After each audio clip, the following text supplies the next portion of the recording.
Inicie na gravação. Obrigada. Então, pessoal, bom dia a todos. Iniciando a nossa sessão de julgamento do dia 3 de setembro de 2020, da primeira turma da terceira Câmara da segunda sessão do CAF. Presentes os conselheiros João Maurício Vital, Wesley Rocha, Kleber Ferreira Nunes Leite, Fernanda Melo Leal, Paulo César Macedo Pessoa, Letícia Lacerda de Castro, Maurício Dauri Tim do Vale e Sheila Aires Cartacho Gomes. Aqui na nossa pauta da manhã, o item 120, James Alberto Gessolo, havia uma inscrição aqui para sustentação oral por videoconferência, e eu fui informada que o patrono não poderá comparecer para fazer a sustentação oral, então somente haverá o acompanhamento da doutora Sara, do item 120, que é do mesmo escritório do patrono.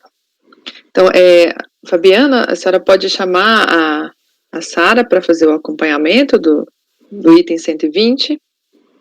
Presidente, irei convocar. Ok, obrigada.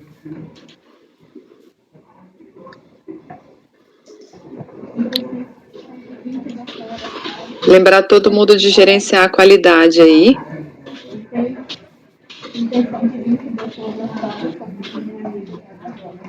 Eu não botei a senha, né? Deixa eu colocar.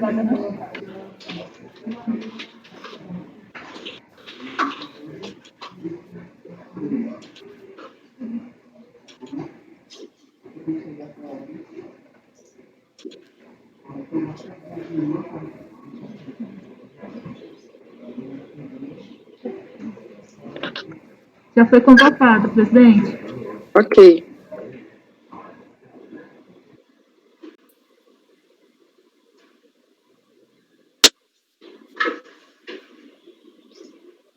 Bom dia. Bom dia. É a doutora Sara? Isso. A senhora vai acompanhar o item 120, não é isso? O James Alberto Gessolo, né? Isso. Aí eu vou pedir para a senhora só ir nos 3 pontinhos aí do JITSE, gerenciar a qualidade, colocar em baixa definição, para a gente não ter problema de instabilidade aqui no aplicativo de conexão. E aí a senhora vai só acompanhar, então eu peço que só mantenha o microfone desligado.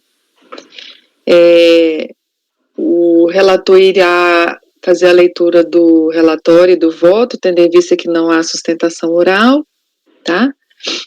Aí eu vou dar a palavra ao Dr. Kleber, que é o relator do processo. Bem, James Alberto Gessolo. Trata-se de auto-infração com lançamento de imposto de renda da pessoa física relativo aos exercícios 2005, 2006 e 2007, decorrente da constatação de omissão de rendimentos caracterizado por depósito bancário de origem não comprovada. Certificado do auto-infração, o interessado apresentou impugnação parcial, aí o número das folhas 373 a 385, alegando em síntese que o crédito tributário referente ao período de janeiro a outubro de 2004 foi alcançado pela decadência, tendo em vista que o contribuinte foi cientificado da autuação em 23 de 11 de 2009. Considera-se que, por tratar-se de lançamento por homologação, aplica-se o artigo 150, parágrafo 4º do Código Tributário Nacional, e tendo sido o lançamento efetuado após 5 anos da ocorrência de tais fatos geradores, atingido está pela decadência. Nesse sentido, reconhece como direito da Fazenda Pública a exigência do crédito tributário relativa aos meses de novembro e dezembro de 2004. Aponta como ilegal a utilização da taxa Selic como juros de mora, tendo em vista sua natureza remuneratória. A DRJ considerou improcedente a impugnação e manteve o crédito tributário. Conformado, o contribuinte apresentou recurso voluntário com as mesmas alegações da impugnação, ou seja, decadência de parte do lançamento de 2004 e ilegal a utilização da taxa Selic como juros de mora. Então, essa as alegações do contribuinte também a nível de recurso. Então, agora passando para o voto, o recurso é tempestivo e atende aos requisitos de admissibilidade da alegação de decadência. O recorrente alega que o crédito tributário referente ao período de janeiro a outubro de 2004 foi alcançado pela decadência, tendo em vista que a ciência da autuação ocorreu em 23 de 11 de 2009 e que, por tratar-se de lançamento por homologação, aplica-se o artigo 150, parágrafos 1º e 4º do Código Tributário Nacional, só o 4º aqui no caso.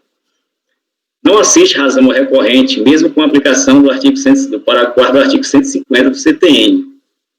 Então, na realidade, o contribuinte está entendendo que a data do fato gerador é o depósito bancário, ou seja, a data do depósito. Não, por isso que uma parte do ano de 2004 estaria atingido pela decadência, tendo em vista a ciência da atuação em 23 de 11 de 2009. Então, não assiste razão recorrente. A data do fato gerador do imposto de renda relativa à omissão de rendimentos apurada a partir de depósito bancário do ano calendário de 2004 é o último dia do ano de 2004, 31 de 12, conforme súmula CARF número 38, que diz: o fato gerador do imposto sobre a renda de pessoa física relativa à omissão de rendimentos apurada a partir de depósito bancário de origem não comprovada ocorre no dia 31 de dezembro do ano calendário. Portanto, aplicando-se a regra do artigo 150, parágrafo 4º do Código Tributário Nacional, ou seja, 5 anos a partir do fato gerador, tem-se que o lançamento poderia ter sido efetuado até 30 de 12 de 2009. Uma vez que a ciência do lançamento se deu em 23 de 11 de 2009, o mesmo foi efetuado no prazo. Logo, não há que se falar em decadência do lançamento relativo à omissão de rendimentos apurada a partir de depósito bancário de origem não comprovada do ano calendário de 2004. Então, afastada a decadência, questão da decadência. Não conta a partir da data do depósito, mas do último dia do mês, do ano, 31 de 12 de 2004. Da taxa Selic, o recorrente considera ilegal a utilização da taxa Selic como juros de mora. A matéria também já está simulada no CARF, a súmula número 4, que diz que a partir de 1º de abril de 95, ela confirma que os juros moratórios incidentes sobre débito tributário admitido pela Receita Federal são devidos no período de inadimplência a partir da taxa Selic para títulos federais. Né? Então, com essas duas súmulas aqui, eu voto por afastar a decadência e negar provimento ao recurso. Esse é o voto.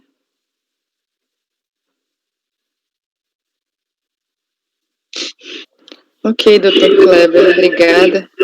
Aqui são duas questões que foram levantadas no lançamento de omissão de depósito, de origem não comprovada, que já estão simuladas aqui no âmbito do CAF, que é a questão do fato gerador, que é em 31 de dezembro, e a aplicação da taxa Selic. Alguém tem algum conselheiro tem algum questionamento? Não, no caso é simples, eu verifiquei aqui a questão do recurso e não trata da omissão de rendimento. Eu, inclusive, acho que não trata nem na própria impugnação. A DRJ só se manifestou sobre a decadência e a aplicação da taxa Selic. Se eu não estiver errado, o relator. É isso mesmo. É isso mesmo. Tá ok para votar aqui por nós, presidente. Ok, doutor Wesley, obrigada. Então, doutor João, como vota? Eu acompanho. Doutor Wesley? Eu acompanho o relator. O fato gerador do imposto de renda é no dia 31 de dezembro do ano calendário e, além de simulado, as próprias regras, né, tanto da lei quanto da Receita determinam isso. Então, acompanho o relator. Doutora Fernanda? Doutor Paulo? Acompanho. Doutora Letícia? Acompanho. Doutor Maurício? Também acompanho. Eu também acompanho. Então, o resultado do item 120, James Alberto Gessolo, ficou acórdão os membros do colegiado, por unanimidade de votos, em afastar a decadência e negar provimento ao recurso. Eu agradeço a participação da senhora, acompanhando o processo, o seu acompanhamento, doutora Sara. Obrigada, bom dia. Bom dia.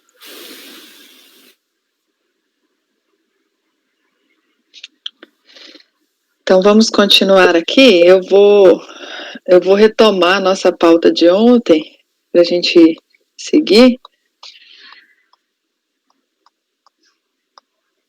Tendo em vista que foi só esse acompanhamento,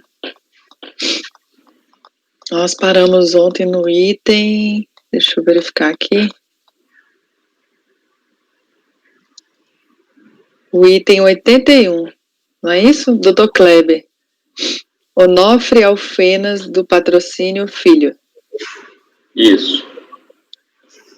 Esse aqui é paradigma e na sessão passada nós votamos um igual, né? Então, trata-se de uma notificação de lançamento do ano calendário 2014, em que foram apuradas as seguintes infrações: dedução indevida de despesa médica e dedução indevida com despesa de instrução. Cientificado, o contribuinte apresentou manifestação de inconformidade. Aliás, foi manifestação. Preliminarmente, ele alega o seguinte: deve-se consignar que uma das fontes de rendimento, qual seja oriundo do comando do Exército, é proveniente de aposentadoria e, portanto, incide isenção do imposto de renda da pessoa física para portadores de moléstia grave, decorrência de cegueira, inclusive monocular, pela Lei 7.713. Dessa forma, tal rendimento é isento e não tributável, que muda o cálculo do imposto conforme simulação anexa, realizada conforme a orientação do posto fiscal desse município. Assim, lançando a fonte de rendimento no campo pertinente e excluindo as deduções tidas como indevidas, ora glosadas por esta autarquia, verifica-se que não há imposto devido. À vista de todo exposto, demonstrada a insubsistência e improcedência da ação fiscal, espera e requer a impugnante seja acolhida a presente impugnação. Ou impugnação, na realidade eu botei ali manifestação de conformidade, se está na cabeça, vou alterar aqui. Para o fim de assim decidido, cancelando-se o débito fiscal reclamado e posterior devolução dos valores recolhidos por este reclamante. Então, a DRJ considerou improcedente a impugnação e manteve o crédito tributário. O que ele requer, basicamente, ele alega isenção e quer que seja alterada a declaração dele para colocar no lugar correto, né, para que seja, no fim, cancelada, as glosas sejam canceladas e ele tenha restituição. Então, o recurso é tempestivo e atende os demais requisitos de admissibilidade. Da isenção do imposto de renda, o recorrente alega que, por ser portador de moléstia grave, cegueira, né, a lei deve retroagir para o ano em questão e considerá-lo isento do pagamento do imposto. Consequentemente, deve-se cancelar o lançamento. Então, de acordo com a lei aí, o decreto 3.000 vigente à época, né, são isentos da tributação dos proventes de aposentadoria recebidos por portador de moléstia grave, tal como cegueira, desde que devidamente comprovado por laudo pericial emitido por serviço médico. Está aí o artigo 39, que fala que a cegueira, né, é dessas doenças que podem realmente a isenção. Da análise do processo, verifica-se que o recorrente declarou ser militar reformado do Exército no ano calendário da notificação e que recebeu rendimentos exclusivamente de aposentadoria. No entanto, o laudo médico de folha 6 não foi emitido por serviço médico oficial. Essa matéria é objeto de súmula do CARF, que diz, para o gozo da isenção do imposto de renda da pessoa física pelo portador de moléstia grave, os rendimentos devem ser provenientes de aposentadoria, reforma, reserva remunerada ou pensão, e ser devidamente comprovado por laudo pericial emitido por serviço médico oficial da União dos Estados e Federados do município. Portanto, o contribuinte não comprovou ser isento do imposto de renda da pessoa física no exercício de 2015 por ser portador de moléstia grave, não foi atestado por um laudo médico oficial. Da retificação da declaração apresentada. A origem da presente notificação de lançamento foi a exigência de imposto de renda em face da glosa de dedução indevida de despesas médicas e dedução indevida de despesa com instrução. No entanto, o contribuinte alega agora, perante os órgãos julgadores, que é isento do imposto de renda por ser portador de moléstia grave e que os seus rendimentos são proventos de aposentadoria. A questão, então, passa pela retificação da declaração de ajuste anual com base nas informações e nos documentos trazidos aos autos. Neste caso, o recurso dirigido ao CARF não é a via própria para a retificação da declaração de ajuste anual, sendo competente para tal unidade de origem da Receita Federal que jurisdiciona o contribuinte. Do exposto, voto por negar provimento ao recurso.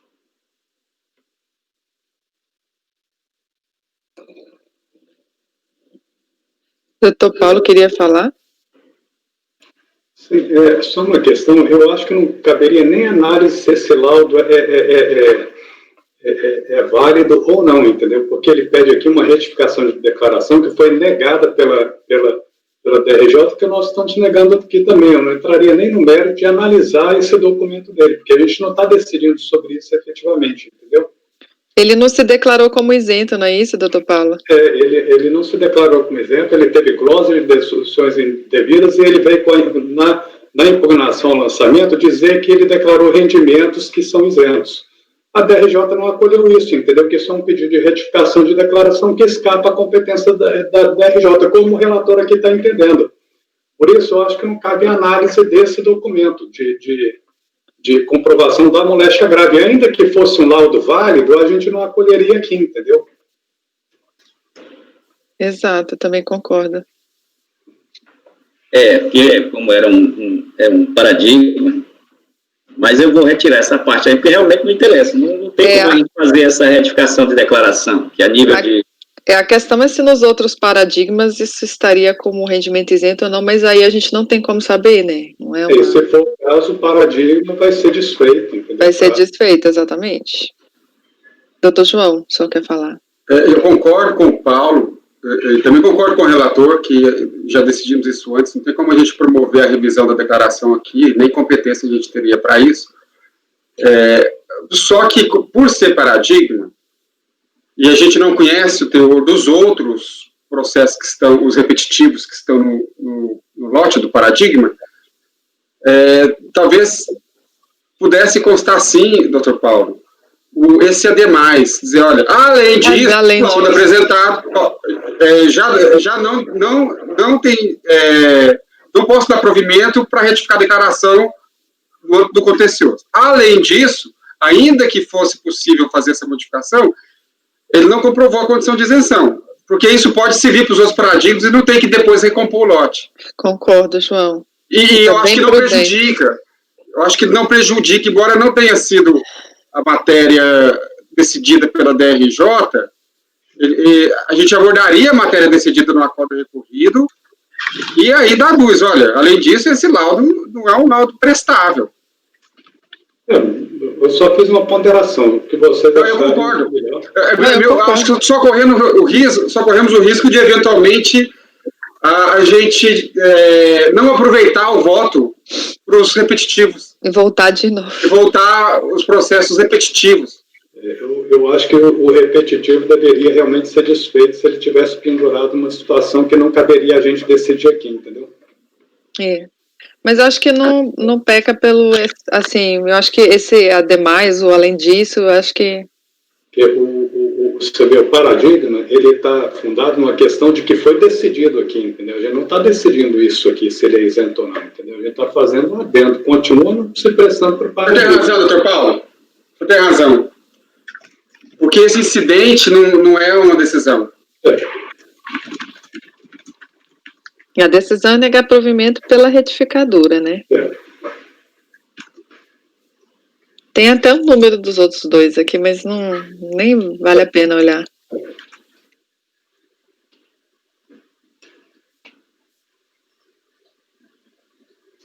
Então, vamos manter, então, a questão só da retificação? Vamos. Você vai querer olhar, João, os outros? Não. Acho que não é o caso, não. Só são dois processos do mesmo recorrente. Então vai ser mesmo. Eu acho que vai ser a mesma coisa. Eu acho. É o mesmo recorrente.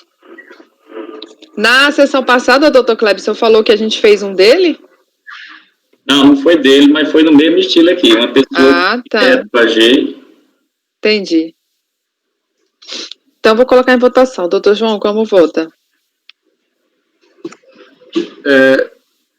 Eu acompanho. O senhor está fazendo essa modificação no voto, doutor Cleber? Estou fazendo.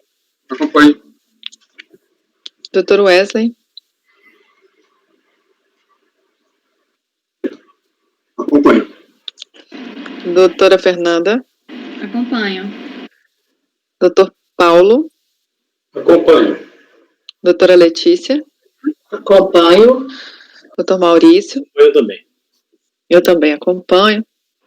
Então, acordam os membros do colegiado, por unanimidade de votos, negar provimento ao recurso. Esse processo é paradigma para o 82 e 83, então esse resultado vai se aplicar aos dois itens, 82 e 83. O próximo item, 84, da doutora Fernanda, Francisco José de França.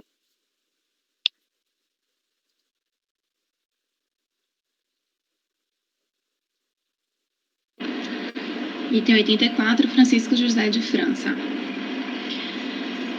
Esse caso foi emitida a notificação de lançamento, Imposto de Renda à Pessoa Física, exercício 2007, que resultou na apuração total de crédito tributário no montante de 46.768, por decorrência de omissão de rendimentos no valor de 118.947, com base nas informações prestadas pela DIF da Caixa Econômica. O contribuinte foi cientificado, apresentou solicitação de retificação, tá, sendo indeferida, não concordou com o resultado da solicitação de retificação de lançamento, apresentou impugnação e alegou em síntese que ele apresentou a declaração de imposto de renda à pessoa física com saldo de imposto a restituir, que ele teria consultado o site da Receita e haveria divergência entre os valores declarados e informados nas fontes pagadoras. E aí ele teria efetuado o pedido de informações junto ao INSS sobre possível divergência, teria sido informado que não haveria nenhuma divergência, que a DIF que ele recebeu estava correta e que o preenchimento estaria correto. Ele salienta que não recebeu informe de rendimento dos valores que estão sendo mencionados pela fiscalização, que solicitou várias vezes buscar junto à fonte pagadora, plantão fiscal, salienta que classificou os valores como rendimentos isentos e não tributáveis, pois ele acreditava, de fato, que se tratava de uma indenização. E já que não havia qualquer informação por parte da fonte pagadora de qual outro tipo de rendimento seria, ele entendia que não havia outra forma. Quanto a mérito, ele alega que as pessoas físicas ou jurídicas que efetuarem pagamento de imposto de renda à fonte deverão fornecer a beneficiários até 31 de janeiro o documento comprobatório. E aí ele alega que, como não recebeu nenhum documento que o indicasse a classificar de forma diferente do quanto classificado, que ele fez da forma que entendia estar adequada. A DRJ Recife analisou a impugnação e manifestou seu entendimento no sentido de que o imposto de renda incide sobre qualquer aquisição de disponibilidade econômica ou jurídica, provento de qualquer natureza, é ônus do contribuinte informar na declaração a totalidade de rendimentos, o não oferecimento enseja omissão de rendimentos e enseja a lavratura do auto, independentemente da boa-fé ou não. Os rendimentos recebidos recebidos do INSS a título de revisão de benefícios, eles são tributáveis e devem sim ser oferecidos na declaração à tributação, e que o erro cometido de incluí-los como isentos e não tributáveis não o exime da responsabilidade, né? Traz até a velha alegação de que ninguém pode alegar a sua própria torpeza. Pois bem, a falta de entrega, a suposta alegada falta de entrega do comprovante de rendimentos pela fonte pagadora não seria motivo para o beneficiário deixar de oferecer a tributação, até porque ele não nega que recebeu, apenas ele declarou como isentos ou não tributáveis. Quanto aos honorários advocatícios, através da apreciação das alegações do contribuinte, entende-se que deve sim considerar tais valores como honorários pagos na ação judicial que deu origem a esses rendimentos, qual seja no valor de 23.789. Quanto ao documento de folha 6 a 8, elaborado pelo contribuinte, como sendo a retificadora, não foi aceito, eis que incabível a retificação depois do início do procedimento fiscal. Por isso, entendeu a DRJ que deve ser dado procedência em parte apenas para excluir o valor dos honorários advocatícios. Em sede de recurso, o contribuinte repisa as alegações e segue sustentando que deve ser cancelado o lançamento, isso que não teve intenção dolosa, não tem capacidade de pagamento para o resto da dívida e que deixou de informar adequadamente por conta da ausência de informação da unidade pagadora. Pois bem, o recurso não traz nada de novo, o recurso não traz nenhuma prova diferente das que já tinham sido analisadas, na verdade não tem prova, é só alegação. Então, meu recurso é muito simples, né? De forma muito breve e resumida, a gente está diante de um claro equívoco no preenchimento das informações da declaração de imposto de renda da pessoa física, ainda que por ausência de intenção do contribuinte. Ele declarou como isentos rendimentos que eram visivelmente tributáveis, esses que se tratavam de ajustes de benefícios de salário oriundos do seu antigo emprego. Estando claro tais fatos ocorridos, verifica-se que o contribuinte lançou a informação equivocada e, com isso, deixou de tributar os seus rendimentos. Dessa feita, entendo que deve ser mantido o lançamento. Mesmo, repito, que não tinha tido intenção de lesar o erário. Ele incidiu em omissão. A ninguém é dado o direito de alegrar sua própria torpeza. Vale registrar que foi considerado o valor dos honorários advocatícios pagos pelo contribuinte. Nesse sentido, eu voto por negar provimento ao recurso voluntário.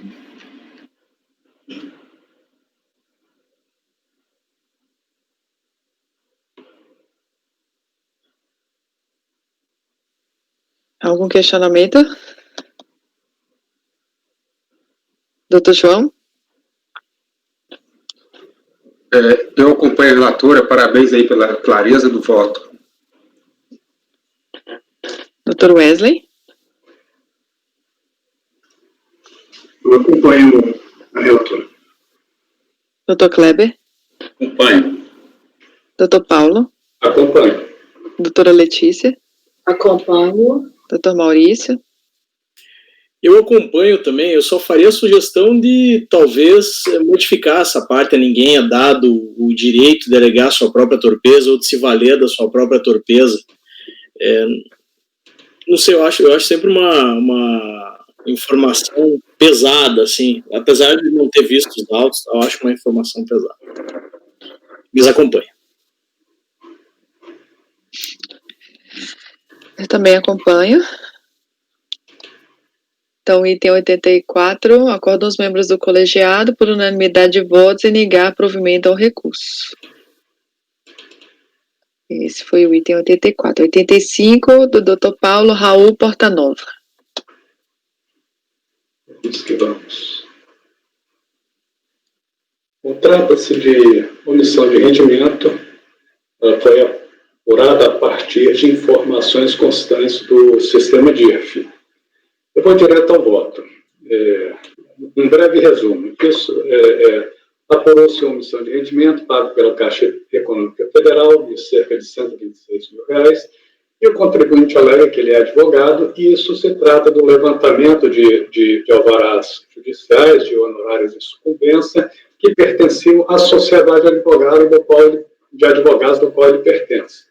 Essa tese foi rejeitada pela DRJ e eu estou acolhendo os fundamentos. Então, eu vou ler a parte necessária aqui do voto da DRJ, que eu estou adotando como razões de decidir. A fiscalização apurou omissão de rendimentos tributários da Caixa Econômica de 126 mil e tal, procedendo à compensação do imposto retido na fonte de 3 mil e tal, com base nos dados informados em DIRF. E a DIRF é da Caixa Econômica. Está aí uma tabela discriminando os rendimentos. Eu vou lá para o item 9.1. As folhas 34 e tais, diversas procurações firmadas por pessoas físicas variadas com outorga de poderes ao escritório Portanova Advogados Associados e ou seus sócios ou outros advogados, entre os anos 85 e 2011. Não consta dessas procurações identificação das ações judiciais a que se refere, não sendo possível vinculá-las aos processos constantes da DIRF apresentada pela Caixa Econômica Federal. Eu vou mais à frente lá no item 10. assim, em que pesem as alegações contidas na peça impugnatória, os documentos que a acompanham mostram-se insuficientes para comprovar que o valor de 126 mil e tal, levantado pelo contribuinte junto à Caixa Econômica Federal no ano calendário de 2007, seria um rendimento do escritório de advocacia, e tampouco que o valor teria sido submetido à tributação por essa pessoa jurídica. De um lado, não há nos autos quaisquer comprovantes de que os valores constantes da DIRF, de florestais, teriam sido repassados ao caixa corrente ou efetivamente depositados em uma conta bancária da pessoa jurídica. De outro, inexiste prova de que o rendimento de 126 mil e tal estaria contido nos honorários de sucumbência constantes nos razões analíticos apresentados. Ou seja, não foram apresentados elementos que demonstrem a vinculação dos rendimentos decorrentes dos processos judiciais identificados na DIRF ou nos comprovantes de retenção apresentados pelo contribuinte ao montante de honorários de sucumbência registrados na contabilidade, ainda que esse seja de valor global mensal superior. Ademais, como se extrai do teor da peça impugnatória, o escritório Patronova Advogados Associados não atuaria exclusivamente em ações judiciais de natureza previdenciária, e o impugnante não seria o único em nome do qual seriam levantados honorários de sucumbência. Existiria ainda a possibilidade do exercício individual da advocacia por parte do contribuinte, conforme previsto na cláusula 25 do Instrumento de Constituição da Sociedade Civil, apresentado às folhas 15 a 33. E aí eu transcrevo. Os sócios poderão, excepcionalmente, advogar individualmente, sem que os honorários auferidos revertam em benefício da sociedade, contratar-se de ações de clientes particulares e alheios à mesma, desde que não exista impedimento ético ou qualquer outra inconveniência, a critério da liberação dos cotistas. Destarte, não há como afirmar unicamente pelos elementos dos autos que os rendimentos auferidos pelo contribuinte junto à Caixa Econômica Federal tenham, de fato, sido revertidos à empresa Patronova Advogados Associados. Assim, uma vez que o contribuinte não logrou êxito em comprovar, por meio de documentos válidos e idôneos, o efetivo repasse dos valores à pessoa jurídica e a correspondente tributação no âmbito dessa, é de se manter o lançamento sobre os rendimentos tributários de 126 mil e tal, conforme apurado pela fiscalização. Por oportuno, registro o equívoco do recorrente ao supor que a decisão atacada teria albergado os fundamentos dos recursos às folhas 267, item 3.7, quando o contido nesse tópico refere-se à parte do relatório contendo síntese de tese arguída na impugnação e refutada no acórdão recorrido. Eu coloquei isso aqui para evitar o embargo, que foi uma alegação dele. Bom, é como eu voto. Entendi que não ficou comprovado o repasse desses honorários à pessoa jurídica, o que seria fundamental para eximir a responsabilidade do sujeito passivo. Ok. Algum questionamento? É que aqui ele teria que provar que ele passou para a pessoa jurídica e a jurídica tributou, né? Que não foi Se ele feito. provou que passou pela jurídica, eu já me daria por satisfeito, entendeu? Uhum. Mas nem isso provou. Doutor João. Eu concordo com o relator, eu só não me daria por satisfeito apenas a prova de que o recurso teria sido repassado à pessoa jurídica isoladamente. Ele teria que fazer prova da origem do honorário, ter sido um contrato celebrado com a pessoa jurídica. Mas, com certeza. Porque senão pode ser o rendimento dele, pessoa física, então ele recebeu o fato tirador número 1, aí ele repassou para a pessoa jurídica, fato tirador número 2, lá no outro contribuinte que é a pessoa jurídica. Eu teria que comprovar, além do repasse, que o titular do rendimento não era ele só foi a pessoa jurídica. Concordo. Algum questionamento mais? Doutor João, como vota? Eu acompanho. Parabéns pelo voto, doutor Paulo. Doutor Wesley? Eu acompanho o relator. Doutor Kleber? Acompanho. Doutora Fernanda?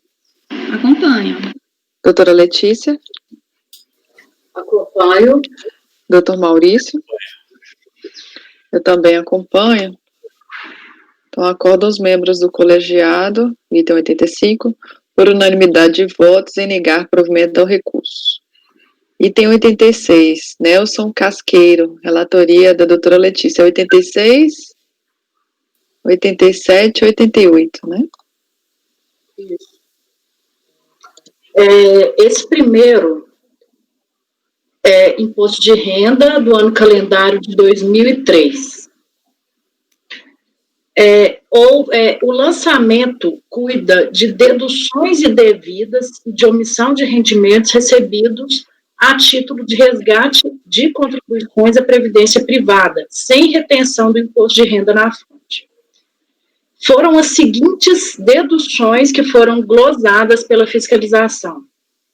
A primeira, não comprovação da relação de dependência, e cita aqui a relação de dependentes. 2, despesas com instrução. E 3, despesas médicas com as pessoas indicadas. Diante da comprovação da dependência, foi restabelecida a dedução em relação apenas à esposa do recorrente, a Maria Aparecida Augusto Casqueiro. Aí foi em relação à dependência e às despesas médicas, pelo acórdão recorrido. Foi apresentado recurso voluntário em que se sustenta, em síntese, ratificando a relação de dependência das outras pessoas. No acórdão recorrido foi indicado que, em relação a Robson Casqueiro, não tinha sido trazida aos autos a certidão de nascimento, mas foi sim, eu confirmei, e o recorrente acostou novamente ao recurso a essa certidão de nascimento. Item 2.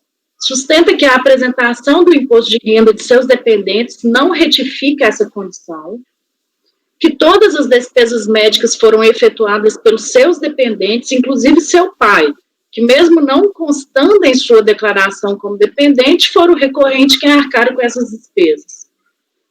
E, em relação aos rendimentos da fonte pagadora de previdência privada, de duas, ele alega que houve um erro de preenchimento pela interpretação por parte do recorrente que acreditava tratar-se de valores isentos ou não tributáveis, que teve boa-fé e pede a exclusão da multa.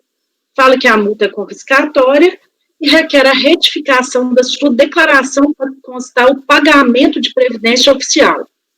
E pede a remissão da dívida por tratar-se de débito inferior a R$10 mil. Eu não conheço da alegação de inconstitucionalidade da multa, então, por razões de didática, a primeira coisa que eu vou enfrentar aqui é a situação jurídica de dependência de Petula Casqueiro, Nelson Casqueiro Júnior, Robson Casqueiro e Jamile. Aqui eu cito a legislação vigente à época dos fatos geradores, né, em relação a dependentes. A DRJ reconheceu a relação de dependência com sua esposa, Maria Aparecida. Em relação aos outros, em consonância com o acordo recorrido, é de se observar que a Petula Casqueiro, no recorrido de 2003, teria completado 26 anos. E entregou também a sua própria declaração, em 27/4/2004, conforme informado no acordo. Aqui eu só faço uma remissão da forma que o Paulo até comentou ontem, né, dos poderes instrutores mesmo da DRJ no momento do julgamento, que foi trazendo esse tipo de informação até então desconhecida, né, de ofício. Em relação ao Nelson Casqueiro Júnior, no decorrer de 2003 ele completou 22 e também entregou declaração simplificada. E a Jamile não tem relação legal de dependência com o recorrente. É a segunda esposa de seu pai. E também apresentou declaração de imposto de renda. O Robson Casqueiro, que foi o que a DRJ falou que não tinha certidão de nascimento, mas tinha, eu notei que em 2003 ele completou 27 anos, né? Em sua impugnação recorrente junta em relação ao ano calendário de 2003, um atestado de uma associação de psiquiatria que Robson Casqueiro esteve internado neste hospital, esse de 27 anos, né? neste hospital desde janeiro de 2003 até março de 2003. Esse atestado está às folhas 13. Após junta declarações de anos diversos, 2006 e 2007, em relação ainda ao ano de 2007, foi juntado um deferimento de auxílio-doença por incapacidade laborativa. Tudo nas folhas indicadas. No momento que eu fiz esse acórdão, eu estava bem flexível em questão de carga probatória. Então, vocês que têm mais experiência em relação ao atestado de folhas 13, eu não tenho nem menor problema em mudar. Assim, porque eu não tenho tanta experiência em relação a requisitos de atestado. Mas, enfim, no momento que eu fiz o acórdão, pelo menos eu entendi que o atestado retratando uma internação de 2 meses em clínica de psiquiatria, no ano de 2003, que é do fato gerador, para mim foi suficiente para comprovar a relação de dependência, tipificado nesse artigo transcrito. É dizer, entendo que o atestado de internação, contextualizado com os outros documentos, inclusive com auxílio-doença, é suficiente para demonstrar incapacidade mental para o trabalho no decorrer do ano de 2003. Eu entendi que uma pessoa 2 meses internadas numa clínica de psiquiatria pode, não obstante ter 27 anos nessa competência, eu entendi que ela estava incapacitada para o trabalho e seria dependente do recorrente. Então, eu reconheci a relação de dependência do Robson Casqueiro com o seu pai, restabelecendo essa glosa de dedução legal. Quanto às deduções de despesas de instruções e médicas, antes de adentrar nelas, importante considerar a norma jurídica aplicável à época dos fatos. É que para existir a possibilidade de deduzir da base de cálculo do imposto determinadas despesas, exige-se que o contribuinte, quando intimado, comprove as deduções pleiteadas, sob pena de serem consideradas indevidas. Eu cito a norma vigente. Eu também cito todas essas questões em relação ao dever de apresentar, de comprovar as deduções.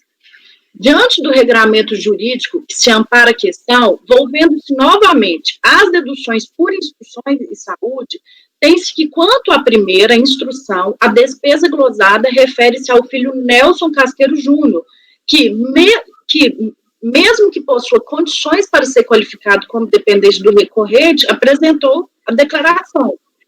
Com efeito, ao contrário do salientado pelo recorrente, a apresentação da declaração individualmente exclui a possibilidade de inclusão do declarante como dependente do recorrente. Ficou meio... Sendo que, no modelo simplificado, implica a substituição das deduções legais pelo desconto padrão. Quanto às despesas de saúde, o acórdão recorrido entendeu o que se segue. Dos beneficiários de serviços médicos cujas despesas foram deduzidas, o impugnante comprovou a relação de dependência apenas da esposa, no valor de tal, cuja dedução restabeleço. Em relação ao dependente que eu acabei de reconhecer no presente recurso, que é o Robson Casqueiro, eu não restabeleci a dedução, eis que não existe qualquer prova, justificação ou comprovação dessa despesa médica. Quer como dessa senhora Maria Aparecida, que a DRJ chegou a restabelecer. Mas eu não estou dando o restabelecimento dessa dedução para o Robson Casqueiro, porque eu não tenho nenhuma comprovação dessa despesa. De outro lado, saliente-se que Eduardo Casqueiro e Milton Casqueiro, que o recorrente sustenta ter arcado com as despesas de saúde, sequer constavam no rol de dependência do recorrente. Quanto à omissão de rendimentos, ante a similitude de argumentos entre a impugnação e o presente, eu adoto as razões, que é a questão da previdência privada, que ele sequer refutou a natureza, ele simplesmente alegou que errou, que achava que era uma parcela que seria isenta de imposto ou não tributada. Quanto ao pedido de retificação de sua declaração, para constar abatimento pelo pagamento de contribuição de previdência oficial relativa ao ano calendário de 2003, sem qualquer especificação de valores de origem, Observe que, em consulta à declaração no Banco de Dados da Receita Federal, verificou-se pela DRJ que o recorrente não declarou qualquer valor pago à Previdência, o que se coaduanaria até com a sua condição de aposentado. Tendo em vista que, na forma do artigo 11 do decreto tal, que compete ao recorrente comprovar e justificar as deduções, não é possível compensar qualquer valor cujo desconto não foi demonstrado. Por fim, eu afasto esse pedido de remissão de dívida com fundamento nessa medida provisória, que se tratava de uma norma regulamentadora de débitos inscritos em dívida ativa da União, que em 31 de dezembro de 2007 estavam vencidos há 5 anos, o que efetivamente não é o caso dos autos. Então, eu deixei de conhecer as alegações de inconstitucionalidade da multa e eu dei parcial provimento ao recurso apenas para reconhecer a dedução legal quanto a Robson Casqueiro, sem as deduções das despesas de saúde. Doutor Paulo pediu a palavra. Está sem microfone, Paulo. Eu queria fazer algumas considerações. Primeiro, o fundamento legal para o cancelamento da glosa do pai, eu entendo que não é o dado pela relatória, que foi o inciso 3, né, do parágrafo 1º do artigo 76 do RE 99. Esse inciso se aplica apenas à filha, ao filho, à enteada, em qualquer idade, no caso, quando incapacitado físico ou mentalmente para o trabalho. Os pais, a legitimidade para a dedução tem dispositivo próprio, que é o inciso 6. Isso independe de ser ou não incapacitado. A única condição é que os pais avós, desde que não ofiram rendimentos tributários ou não superiores ao limite de isenção. Então, eu acho que o dispositivo é esse. Me parece que o único rendimento aí é esse auxílio que não seria tributário mesmo, né? Eu acredito que o pai seria enquadrado por isso. Depois, a glosa da despesa médica relativa foi toda por ter sido incorrida com terceiro não dependente. Não tem nenhuma glosa aqui por falta de comprovação de pagamento. Tanto que isso foi fundamento da notificação e foi fundamento da decisão da DRJ para manter essas glosas, pela não comprovação da relação de dependência. Então, acho que uma vez superada a relação de dependência, eu acho que deve ser acolhida a dedução dos pais, entendeu? A gente não tem acesso aqui ao dossiê da ação fiscal, mas isso está lá, entendeu? O contribuinte atendeu a intimação, se ele não tivesse comprovado a despesa, agora seria por falta de comprovação, entendeu? Se o fiscal chegou à conclusão que esses pagamentos se referem a terceiros não dependentes, é porque houve apresentação de recibos lá, que permitiu, eventualmente na própria DPF já tem essa vinculação, não sei, a partir de um ano o calendário passou a ter, não sei se é o caso desse ano calendário aqui. Em relação ao pai dele, ele não indicou como dependente no imposto. Ah, não indicou? Não, foi o que a DRJ falou, você nem indicou ele na relação de dependente. Ele, mas eu paguei as despesas de saúde. Então, um pedido de retificação aí. Retificação, entendeu? Aí, por isso que no voto eu falei, não foi indicado, do pai. Agora, eu fiquei em dúvida em relação a essa questão que você colocou. Aí, se ele não indicou como dependente, eu entendo realmente que é pedido de retificação aí. Seria o votaria igual o do Kleber. E aqui, em relação ao filho, eu estou vendo que teve receituário da Prefeitura de São José dos Campos, que não foi só daquela clínica que você falou. A da clínica eu falei, porque é do ano de 2003. Aí, porque é do ano, né? Por isso que eu falei, assim, que olhando a clínica de 2003 e contextualizado com os outros, mesmo que sejam de 2016 e 2017, pelo atestado falando que a pessoa ficou 2 meses internada numa clínica psiquiatra, pelo menos eu consigo entender uma incapacidade. Ele era dependente químico, pelo que a gente está olhando aqui. Ele se internou para fazer um tratamento químico. Eu não consegui ler aí o que era o problema dele. Mas aí eu vi que os outros documentos vieram, mas são depois, né? Os oficiais, né? Doutor João. Eu me confundi. Eu retiro as minhas colocações. Sobre o dependente, aqui, eu não vi os autos, só vi o voto da doutora Letícia. Eu entendo que, pelo que a relatora colocou no voto, não cabe a relação de dependência nesse caso. Porque o que a legislação exige é que o maior, eu estou falando de filho maior, 27 anos, que o maior seja inválido, e aí ele pode ser dependente do seu tutor ou curador. Há que ser declarada a invalidez civil desse indivíduo. Basta ele ter uma moléstia, ainda que ele tenha um tratamento psiquiátrico, que ele ficar 2 meses internado numa clínica, isso não o torna dependente do ponto de vista civil. Ele é uma pessoa maior. Então, me parece que faltou a exigência legal de ter sido declarado do ponto de vista civil uma pessoa inválida e, portanto, ter sido nomeado aí um tutor ou curador, para que esse tutor ou curador pudesse considerá-lo como dependente do seu imposto de renda. Além disso, e aí eu falo por experiência própria que eu tenho dentro da minha família, o fato de a pessoa fazer um tratamento psiquiátrico, ainda mais um tratamento de 2 meses, isso não torna a pessoa inválida de modo algum. Internado, né? Oi? Insensibilizada foi uma internação.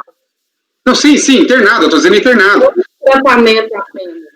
Não, eu digo tratamento internado. Então, às vezes a pessoa tem um problema psiquiátrico, vai para o hospital, é internada, é medicada, e ela se cura.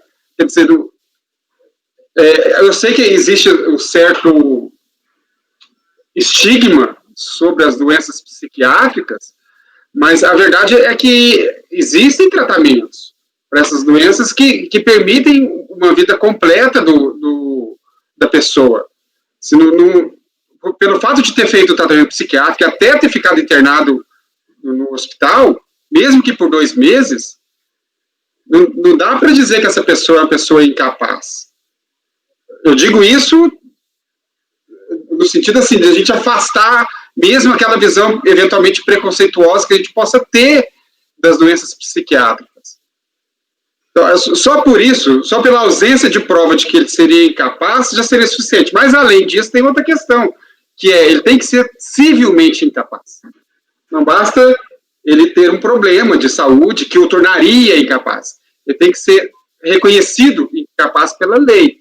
E aí o seu tutor ou curador, aquele nomeado pelo juiz para esse fim, com esse encargo, poderá deduzi-lo como dependente do seu imposto de renda. Eu preciso fazer umas considerações a partir da fala do João Maurício. Posso fazer? Sim. Bom, a questão do tutor ou curador, Maurício, ela se refere lá ao inciso 7, que é o absolutamente incapaz, entendeu? O inciso 3 não tem essa exigência. Quando se trata de filho ou filha, basta que haja uma incapacidade física ou eventualmente mental para o trabalho. Isso não quer dizer necessariamente que a pessoa vai precisar de tutor ou curador, entendeu? Porque isso pode ser muito, muito tênue. Então, a minha experiência em julgamento de primeira instância é não ter muito rigor contra essa exigência aqui em se tratando de filho.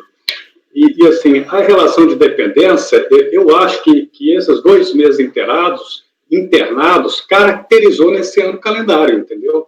Porque basta um dia, em certas situações, foi na situação de separação, que a pessoa passa a ter guarda de outro e não sei o quê, mas aquele que deteve a guarda por um dia do órgão tem legitimidade para deduzir como dependente. E muitas vezes a pessoa é deduzida em 2 GPFs nessa situação de transição. Eu entendo que esses 2 meses internados caracterizou um tempo razoável para fazer incidir aqui esse inciso 3 para esse ano calendário, entendeu? Não vejo assim, a exigência de tutor ou curador para o inciso 3. Se fosse absolutamente incapaz, seria diferente. Ele teria, provavelmente, se recorreria a isso. Hoje nem sei como está que a lei que trata aí dessa questão, o Código Civil mudou, né, nesse aspecto de definir o que é absolutamente capaz. Acho que nem existe mais essa figura hoje no Código Civil. Não, nesses termos não existe mais. Mas Eu acho que está configurada essa hipótese do inciso 3, e eu acolheria a despesa médica dele também, porque restabeleceu a relação de dependência glosa, foi por isso, vem a despesa médica aqui. Eu não preciso provar essa despesa, Paulo? Não, essa despesa está aprovada. Isso é certo que foi aprovada no imposto da ação fiscal. O fundamento da glosa é falta de relação de dependência. Então, a gente tem que decidir isso. Aprovou a relação de dependência, acho que está superado o fundamento do lançamento, entendeu? Eu penso um pouco como o Paulo, por exemplo, em relação a... Aqui tem documentos do INSS, por exemplo, que está bem escrito que foi constatada a incapacidade para o trabalho, são documentos oficiais, tem um laudo oficial, mas o que pesa para mim é que não é do ano de 2003. Eu fico meio assim de aceitar esse laudo de internação aqui, porque é uma instituição privada, eu sei que não é uma regra, né, ter que ser uma instituição pública, e foi pouco tempo, então, assim, nos outros anos eu entendo que está bem configurado em relação a esses documentos aqui do INSS, porque fala especificamente que ele estava incapacitado, inclusive o laudo da prefeitura aqui fala que ele tinha internações psiquiátricas, esquizofrenia, não sei o quê, e fala um monte de coisas, e foi isso que fez com que ele recebesse esses auxílios doenças, justamente porque ele estava incapaz para o trabalho. Mas isso foi em 2007, então eu fico bem receosa, porque eu acho que a prova para 2003 é muito tênue, é só essa internação. Tudo isso que você está me falando reforça a prova para esse ano calendário, entendeu? De criar verossimilhança em relação ao documento que ele adjuntou. A experiência que eu tenho é aceitar o documento privado, já que não tem uma exigência de um laudo oficial nesse caso aqui. Uhum. E esse laudo privado, ele é bem coerente com tudo que veio depois, entendeu? Sim. Então, estou muito confortável para acolher essa prova. Me parece que ele era dependente químico, e por conta de toda essa dependência veio todas essas complicações posteriores aí. Deixa eu passar a palavra para o doutor Maurício. Não, eu acho que eu concordo também com o Dr. Paulo, e me parece o seguinte, que a internação, ela deve ser considerada como o ápice, né, de um talvez surto que o cara tenha tido, que o sujeito tenha tido. Isso não quer dizer que depois de sair da internação ele não continuasse na mesma condição, ou até mesmo antes. Eu também acho, como o Dr. Paulo, que todas essas notícias anteriores corroboram o fato de que o sujeito estava numa relação de dependência nesse ano também. E eu também aceitaria o documento. Eu colaboro, viu, com as suas argumentações, Maurício, porque a questão psíquica ela é um pouco diferenciada de outras doenças. Você não se cura em 2 meses estando numa clínica. É quase impossível na questão psíquica, né? A cabeça ela é muito diferente de outras doenças que você pode tentar controlar. Nessa questão mental, ela é bem difícil de controle. Não é simples esse controle. Então, assim, penso que, pelo que a gente sempre acompanha, ela perdura posteriormente. É muito complexo isso.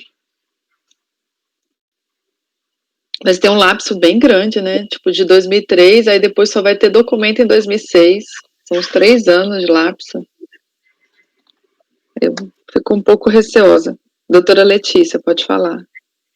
Só para falar que eu vou alterar meu voto para considerar as despesas médicas, porque até então eu achava que deveriam ser juntadas as provas de cada uma das despesas, mas considerando o que o doutor Paulo expôs e me ensinou, né, eu estou retificando para considerar a dependência e as despesas médicas. Ok, mais alguma consideração? Podemos colocar em votação? Então, é conhecer parcialmente, não conhecendo das alegações de inconstitucionalidade e dar parcial provimento para acatar as deduções de dependente e despesa médica desse filho dele acima de 27 anos, é isso?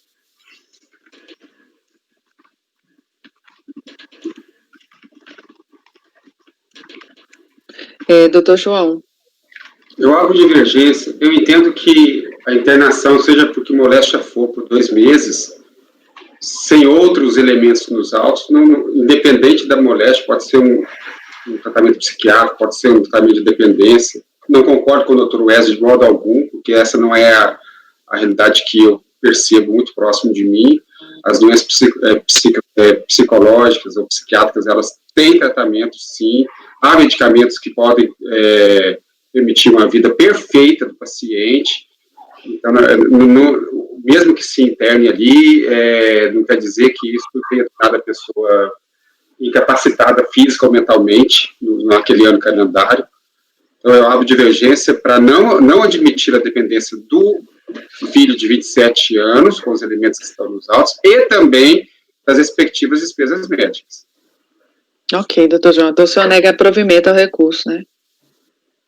Não, mas não tem a questão do pai? Não, porque o pai não estava na declaração. Desculpa, então eu nego provimento ao recurso. Negando provimento.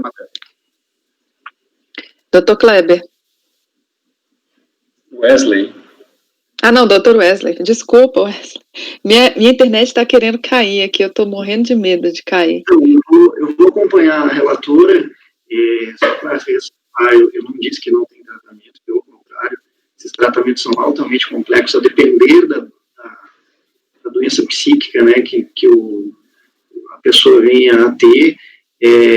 São tratamentos que eu diariamente vejo, acompanho, leio muito também sobre o tema, porque me interessa sempre, e sei que são questões complexas. Obviamente que, em alguns casos, você tendo um medicamento, você controla, por exemplo,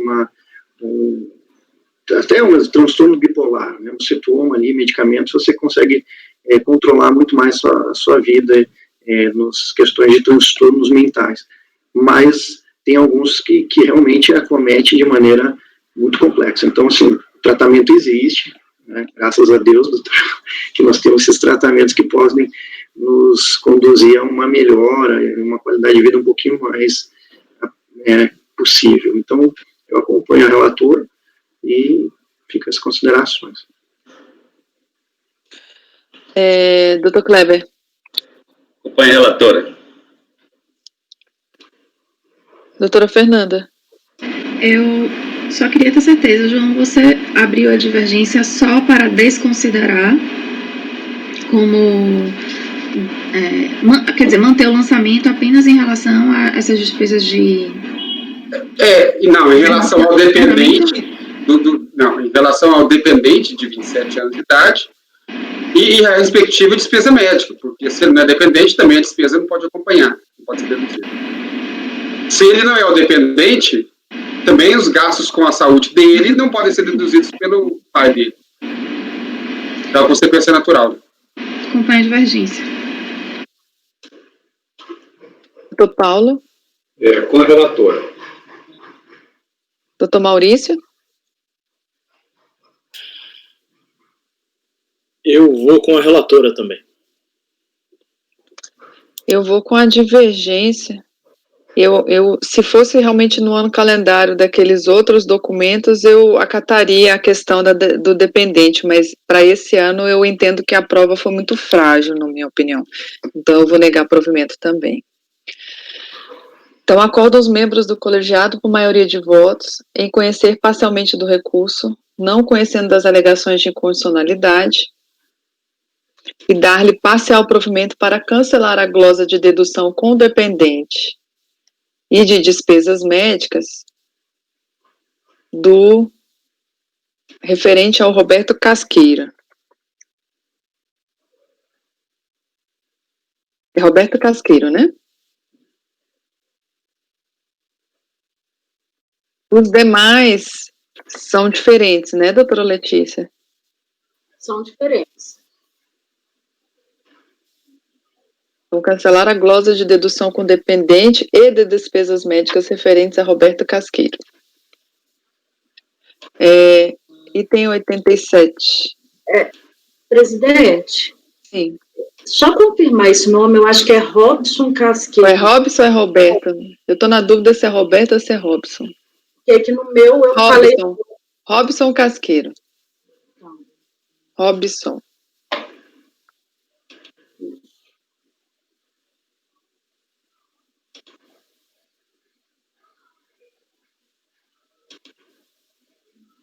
Podemos continuar para o item 87. Bom, esse aqui eu até discuti com vocês no grupo. É um recurso voluntário.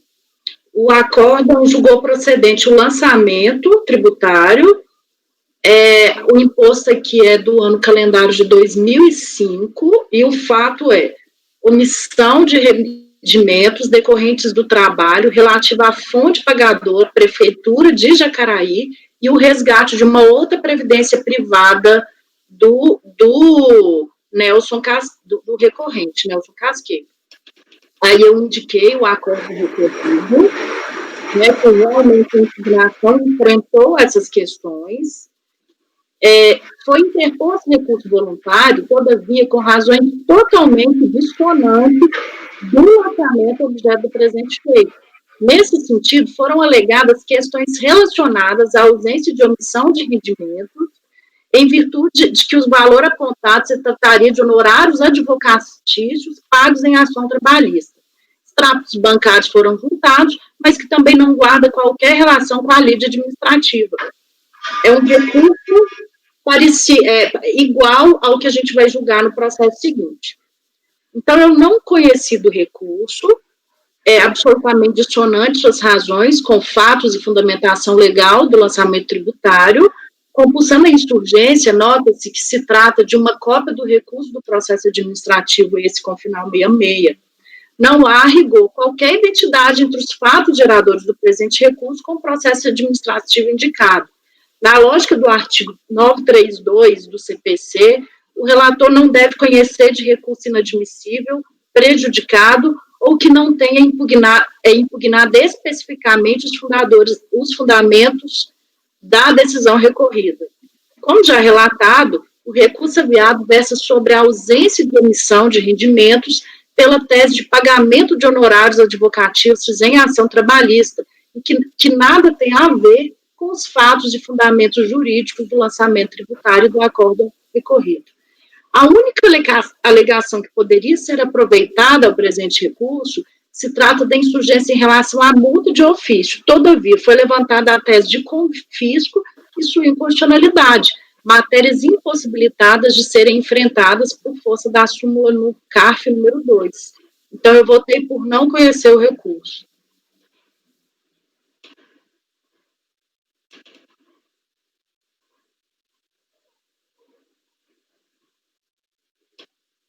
Ok, algum questionamento, pessoal? Doutor João, como vota? Eu acompanho. Primeira vez que eu vejo um caso desse.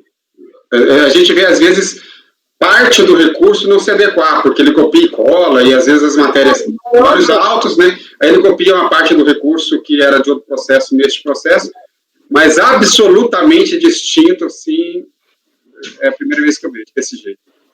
Acompanho. Então, eu fiquei com uma dúvida, e aí a relatora talvez poderia ajudar. Esse recurso, ele teria apresentado em outro processo, é isso? Está cortado. Ele até alterou o número do recurso. Uma coisa curiosa é essa, que ele colocou o número desse processo, só que as razões idênticas ao que ele foi julgar agora. Tá, então, assim, a materialidade do recurso, ela não diz respeito ao processo. Não. Não tem nada que possa ser aproveitado. Não, a única coisa é a multa de ofício, que, igual eu falei, ela está falando que é inconstitucional. Eu poderia até aproveitar a questão da multa, mas não dá. Não tem nada que possa ajudá-lo. Porque daí sim, eu vejo que seria, se fosse adequado, né, a análise, no caso, aí sim poderia aplicar-se o princípio da fungibilidade. Não, é impossível. Porque não foi trocado o recurso. Eu não tenho como eu fazer isso, porque aqui eu estou falando de teses de rendimento, eu nem consigo, né, de rendimento da prefeitura e a questão da previdência, né. A questão da previdência, ele não alegou também, então que as matérias são diferentes, né? Completamente. Já tem a multa inconstitucional que ele está suscitando nos dois, que também não é conhecida, né? Bom, então tá. Vou acompanhar a relatora. Doutor Kleber? Acompanho. Doutora Fernanda? Acompanho. Doutor Paulo? Acompanho. Doutor Maurício? Acompanho. Eu também acompanho.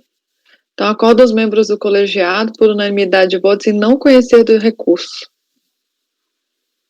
Esse 88 é tranquilo, Letícia? Tô querendo dar um intervalo, mas aí a gente podia, se for uma coisa mais... Ele é tranquilo porque, assim, ele é a alegação da questão de honorários, só que ele não trouxe nenhuma prova, entendeu? Tá, sim. Então vamos fazer, né? A gente dá um intervalo. Pode ser? Pode sim. Esse já é o ano calendário de 2004.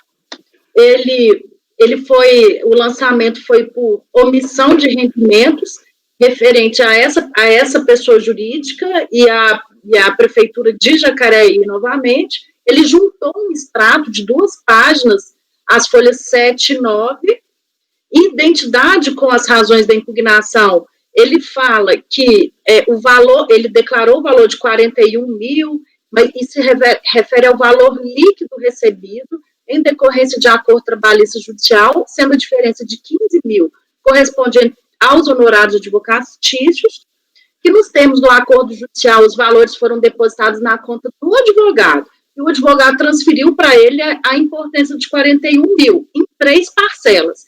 Então, ele juntou um extrato falando dessas 3 parcelas que deu 41 mil. Que os valores recebidos na reclamação referem-se a verbas rescisórias, indenizações e direitos trabalhistas, havendo alguns itens com rendimentos isento e não tributável. Ele pede, se necessário, a intimação da fonte pagadora da empresa e do beneficiário para que confirme o valor efetivamente recebido. Já em relação ao rendimento da prefeitura, ele reconhece que enganou ao preencher a declaração de imposto, que não tem má-fé, e que a multa é com fisco. Então, da mesma jeito, eu não conheço a multa por alegação de inconstitucionalidade, não há preliminares, adentrando ao mérito. Quanto à omissão de rendimentos relativa à prefeitura, tem-se que na impugnação da matéria não fora rechaçada, nem mesmo no presente recurso, pelo que já preclusa. Ele, inclusive, só falou que foi um erro, né? E que, no presente caso, a tese central do recorrente em relação à omissão de rendimentos da fonte pagadora é de que se tratava de honorários advocatícios pagos ao advogado que patrocinou sua ação trabalhista. Não obstante sua alegação, como bem observou o acordo recorrido, não fora trazida aos autos qualquer prova conclusiva sobre suas alegações, nem mesmo cópia do acordo trabalhista, sua discriminação, contrato de honorários ou recibo. Sequer o nome do advogado foi indicado, afigurando-se inapropriado o pedido para que fosse intimado o profissional ou a fonte pagadora para a realização dessa prova. Ora, caberia ao recorrente produzi-la. Portanto, não há como acatar a tese defensiva do recorrente por falta de construção probatória de suas alegações, ônus a rigor de quem alega. E eu, em relação ao detalhamento dessa questão, assim, eu ratifico transcrevendo o acórdão recorrido, né, que não foi trazido nenhuma prova, e eu ratifico as razões ali que ficaram bem detalhadas. Então, eu deixei de conhecer as alegações de inconstitucionalidade e, no mérito, votei por negar provimento ao recurso. Ok. Algum questionamento? Doutor João? Eu acho que o CARF fez uma distribuição de lotes de advogados aí, está sempre aparecendo esse lance de pagamento de honorários. Eu acompanho a relatória, ficou muito bem feito o voto. Muito bem escrito o voto, parabéns. Doutor Wesley? Acompanho, presidente. Doutor Kleber? Acompanho. Doutora Fernanda? Acompanho. Doutor Paulo? Acompanho. Doutor Maurício? Acompanho. Eu também acompanho. Então, item 88, acorda os membros do colegiado, por unanimidade de votos, em conhecer parcialmente do recurso, não conhecendo as alegações de inconstitucionalidade e negar-lhe provimento. Esse foi o item 88. Eu vou dar um intervalo de 15 minutos, a gente volta às 10h45. Eu vou interromper a gravação